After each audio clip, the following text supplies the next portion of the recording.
How to have lucky girl syndrome. I'm gonna tell you my secrets.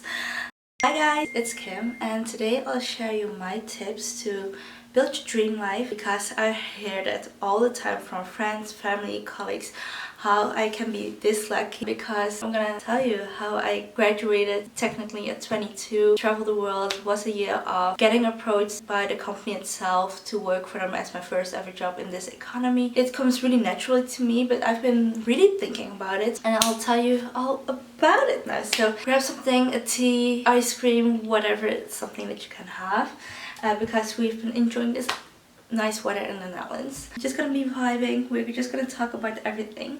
So I think the first thing that I wrote down was my mindset. That's where you should really start. I used to, and that's something that I did in the past, I used to always think of a certain thing that I want my dream life to be this or my dream life to be that. I want this job, I want this career or anything, which is good to have a goal or like an aspiration or anything. However, you should also enjoy the process towards it. And every time I'm thinking about school, if you're still in school, when I was in primary school, I would love to go to high school. You were in high school and I was like, oh, it's not really my thing, I hate it, there's so many things that I need to do.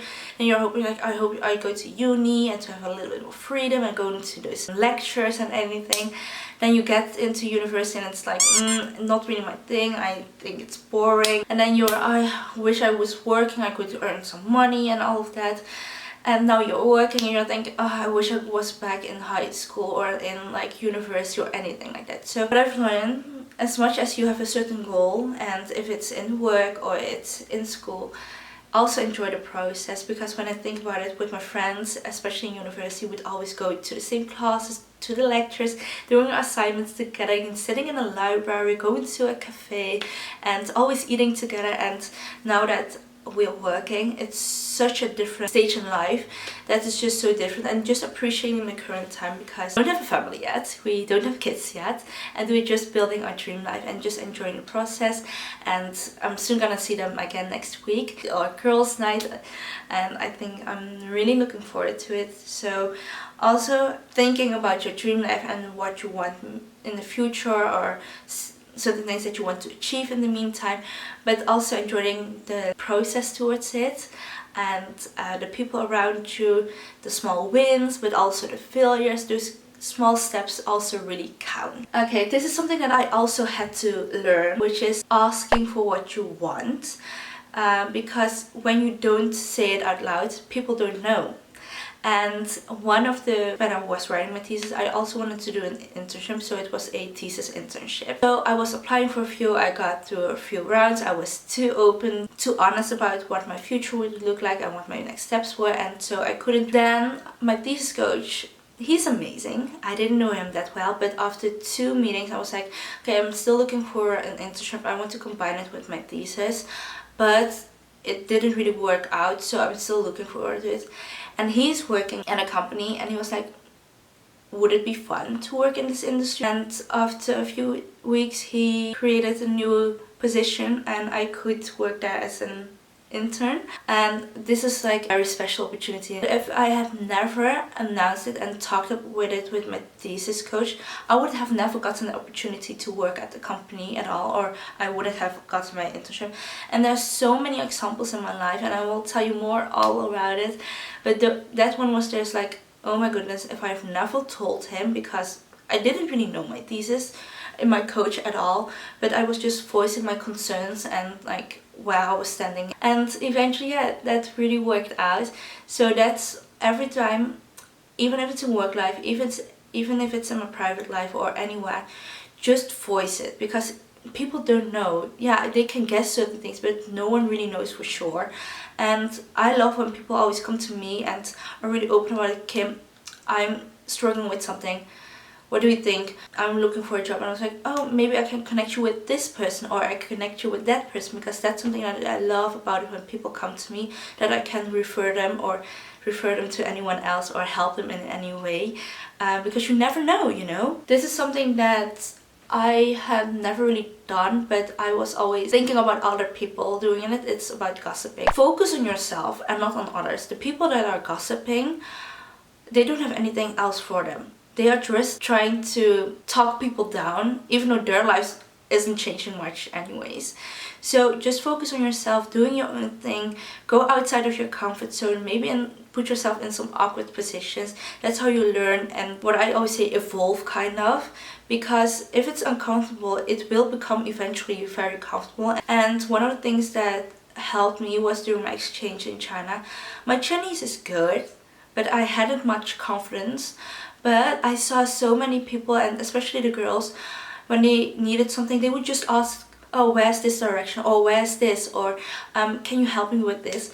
And I used to never do that. And seeing that, and with my, I would say, broken Chinese always, I would always ask directions. I would never have done it in my whole life. I would just figure it out for an hour and then not even asking someone. But now, every time I was traveling around with my friends, and if I wanted to find something, I was like, hey, sorry to bother you, do you know where this is, or something. And every time people are so nice and so helpful, because I just wanted to improve myself and not thinking about what people thought of me, because I used to do that a lot during high school, and it put me in a very small box. I was the most insecure person ever, because I was always thinking about others, what they would be thinking of me instead of myself. And now I'm even starting back my YouTube channel, which is crazy, but I've been really enjoying this process. So don't gossip, focus on yourself. Everyone has a certain goal, certain view of their lives, and let them be. If you don't agree, that's fine. It's not your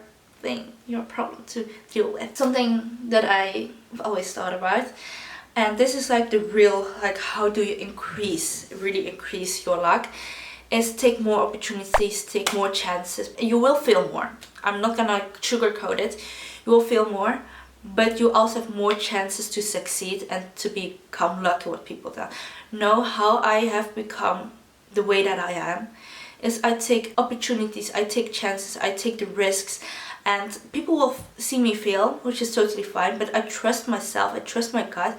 And sometimes people try to talk down on me or have a certain image of me. At the end, I will succeed it, and then people stop talking about it and they stop gossiping, which is the weirdest thing ever. Because if you're at your lowest and everyone is talking around, I have a great community, I have a great family, I have a brother that I talk to, I have a great friend group that I can talk to, and I can be totally honest about it.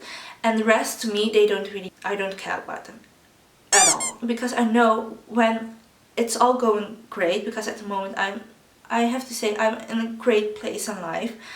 People won't talk about you, they don't even care about you. Sometimes people are even like angry because they look at me because how my life is going great.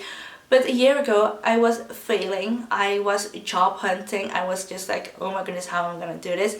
And people will talk behind your back, and it's the worst feeling ever. And I totally get it, don't say that it isn't, but it's going to be fine. You will fail. Take the chances, you'll get there, because that's the way to succeed. And last but not least, and that's something that I have been doing for the last few years, is don't doubt yourself. And I'm not like being overconfident, but I don't doubt my feelings and certain beliefs that I have. And I totally trust myself and my gut. It sounds so spiritual to say that, but I totally believe that if I want something like a job or something, or I want like a certain career, or I'm not too sure, first of all, I think I trust myself, and every step that I take, I'm like, this is the right path. And if it's not, and if I feel, it's still like a opportunity to learn.